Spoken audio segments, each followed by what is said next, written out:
Jadi udah kedengeran ya suaranya ya. Oke. Halo, salam kenal semuanya. Saya dengan Dr. Kamila Jaidi. Sebenarnya ada video, jadi saya kurang bisa melihat wajah-wajah kalian semua. Tapi harapannya perkenalan saya sampai ya kalian semua ya. Oke. Terima kasih sebelumnya atas kesempatannya dari panitia. Saya bisa hadir di sini. Minta diterangin dikit, gelap banget di kamera. Para orang hebat tentunya di sini. Karena topiknya kita ini cukup seru ya, menuai pro dan kontra. Gelap, jadi, agak gelap di kamera. Kalau saya di sini nggak hanya berbicara sendiri, tapi mengajak diskusi. Setuju nggak? Masih gelap. Setuju ya? Masih gelap. Kalau seperti itu. Masih gelap. Dikit lagi. Jadi sebenarnya nih, dalam dunia keterangan dalam dunia skincare itu hewan itu sebagai percobaan. Di sini ada yang jurusan kedokteran nggak? Nggak ada ya? Oh, oke. Jadi gelap. dalam kita selama saya adalah lulusan Gajah Mada, pas. ketika saya berkuliah itu ada namanya laboratorium yang khusus menguji kinerja obat.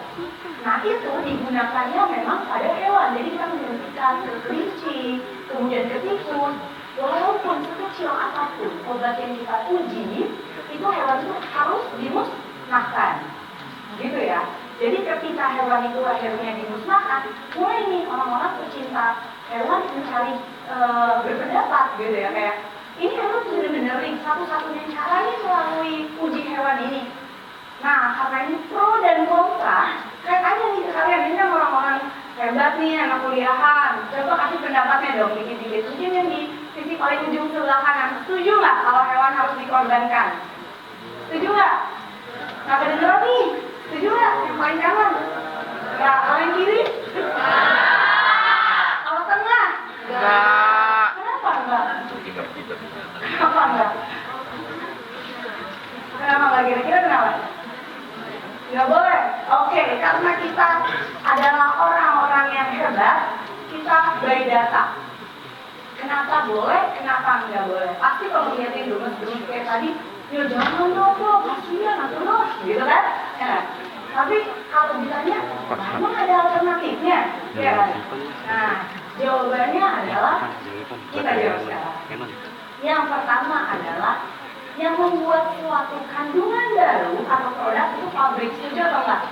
Setuju ya? Saya kebetulan tadi udah disebutkan di intro kalau saya memiliki skincare sendiri. Betul. Dan setahu saya, ketika saya ingin mengorder, itu kalau saya tidak manufaktur ya, kandungannya sudah ada, paling saya campurkan mainkan dosisnya saja, itu ada yang namanya MOQ, minimum of quantity ketika kita mau order gitu pabrik. MOQ di pabrik itu macam-macam, dari yang terkecil 100 hingga puluhan ribu. Laku tidak laku harus kita jok segitu. Pokoknya tugas itu bayar, gitu. Nah, lalu bagaimana kalau manufaktur? Kalau kita mau bikin formulasi kandungan baru, yang harus diuji coba ke hewan, harus dites kemana-kemana, kira-kira gimana? MOQ-nya sangat-sangat tinggi, ratusan ribu hingga jutaan pieces. Kita harus berani tekan kontrak itu segitu banyaknya. Berarti yang melakukan manufaktur mungkin nggak kalau orang-orang biasa yang nggak punya modal? Mungkin nggak? Nggak. Siapa yang punya modal besar? Pabrik besar, pegawai apa ya? Pemilik brand-brand besar, betul nggak? Faktanya di Indonesia pemilik brand A, B, C, D hanya satu orang. Dia hanya membuat formulasi, kalau yang natural mereknya ini, yang dosisnya agak tinggi-tinggi dikasih merek ini. Itu fakta. Sehingga dia pasti memiliki modal yang besar kalau memanufaktur. Jadi uang jadi masalah nggak? Tidak ya. Jadi uang tidak jadi masalah kalau kita mau tes pengganti selain animal tadi, benar nggak? Toh ada yang mau manufaktur kan pemilik modal besar, ya nggak? Nggak mungkin orang-orang pemilik modal kecil dong. Setuju nggak? Setuju. Berarti satu poin pertama, jika ada tes pengganti selain animal, uang tidak jadi masalah karena pasti pemainnya orang-orang besar. Yang kedua, lalu setelah uang tidak jadi masalah nih teman-teman, ada nggak sih tes penggantinya? Ini ada apa enggak? Faktanya ada 4 tes pengganti yang sudah dijalani. Yang pertama adalah sel kultur. Jadi dalam sel manusia nih, kemudian kita lihat di bawah mikroskop, kita coba nih tetesin kandungan barunya. Ada reaksi nggak? Itu yang pertama. Yang kedua adalah jaringan manusia. Salah satu brand besar di Indonesia sudah menetapkan no animal testing dengan cara dia bisa membuat sendiri sel kulit jaringan kulit manusia. Nah itu dia uji tuh. Nanti pakai krim ini, krim itu, ada alergi apa enggak, ada ini atau enggak. Yang ketiga adalah 3D models. Ada yang pernah nonton film Grey's Anatomy? Oh enggak ya, tontonannya ya? Oh ada yang ngaco deh. Mungkin pernah lihat kalau si dokter Meredith Grey itu membuat suatu kayak hati, kemudian kayak liver, dari komputer dia mencetak. Di luar negeri sudah secanggih itu. Dia mencetak seperti hati, liver itu, tapi bukan untuk skincare. Dia biasanya pengujiannya yang lebih masif seperti obat untuk HIV/AIDS, kemudian untuk vaksin diuji. Jadi ketika dimasukkan vaksinnya ada efek sampingnya nih ke hati, ada efek sampingnya nih ke jantung gitu. Nah kemudian yang keempat adalah volunteering people. Jadi manusia nih udah ya nggak usah stop no animal testing deh, orang skincare apa sih, kan efek sampingnya gatel gitu kan, daripada ngebunuh hewan udah saya aja volunteer. Jadi ada 4 alternatifnya. Jadi yang pertama tadi modalnya ada nggak? Duitnya ada ya. Kedua, alternatif penggantinya ada nggak? Ada.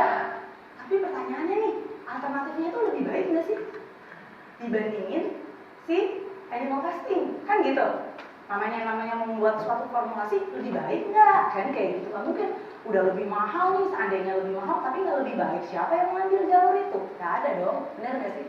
Jadi akhirnya dilakukan pengujian. Tok. Secara jurnal ilmiah dibuktikan, Nah ternyata hasilnya 1, skin allergy test berdasarkan jurnal menggunakan pengujian menggunakan tikus dan kulit babi menunjukkan hasil hanya menggambarkan ke manusia 72-74%. Sedangkan melalui cara tersederhana tadi, alternatif yang pertama adalah sel, kita diambil, dilihat di bawah mikroskop, teknik in vivo, itu menggambarkan hingga 85%. 1, terbukti lebih baik. Kedua, iritasi tes. Skin iritasi pada kulit kelinci hanya membuktikan ke manusia iritasinya sebesar 60%. Sedangkan dengan jaringan manusia itu banyak. Kita mau biopsi, kan suka tuh kalau kanker mau diambil, pengambilnya saat sekitarnya, jaringan sehatnya juga diambil, jaringan sehatnya itu dipotong, dibiarkan, nanti kemudian bisa kita tes tuh macam-macam. Nah, dengan cara itu menggambarkan hingga 89%. Sudah kalau skincare tutup buku, alergi, iritasi paling itu efeknya, benar nggak? Nggak ada yang lain-lain lagi. Berarti terbukti bahwa tes alternatif tadi lebih baik dibandingkan dengan animal testing. Jadi 3 pertanyaan saya terjawab ya. Yang pertama, modalnya ada? Ada. Yang kedua, tes alternatif penggantinya ada? Yang ketiga, alternatif itu lebih baik atau tidak? Lebih baik. So, mau apa lagi? Tinggal pemerintahnya nih. Yuk dong, Taiwan, Korea Selatan sudah men-stop animal testing. 100% produk manufaktur kandungan baru tidak ada yang menggunakan animal testing. Indonesia belum. Indonesia negara kaya, Indonesia pasti bisa. Pemilik modalnya besar, itu lagi orang kaya di Indonesia. Ya, bener nggak? Itu lagi gitu. Mudah-mudahan kita bisa jadi salah satunya ya. Jadi kita bisa membuat perubahan. Saya, Dr. Nabila, waktunya masih banyak, tapi diskusi kita kayaknya udah cukup, jelas ya.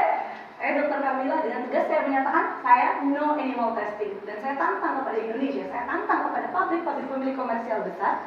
Mudah-mudahan kalian jadi salah satu yang besar nantinya. Amin. Yuk kita sama-sama say no to animal testing. Terima kasih semuanya.